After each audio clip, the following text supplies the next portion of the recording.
Click on Measurements. Add Characteristics. Click on Target icon. Double-click on the characteristic display to edit it. Click on Advanced to open tolerance classes. Check tolerance classes. Add tolerance classes.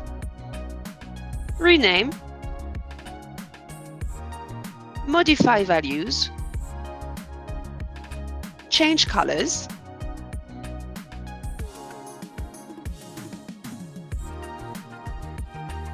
Tolerance classes zones are displayed at the bottom of the page. Tolerance classes text and color are also displayed at the top of the characteristic display.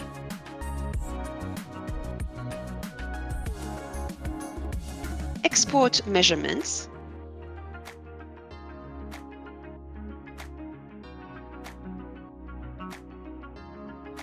Select tolerance classes as data to export.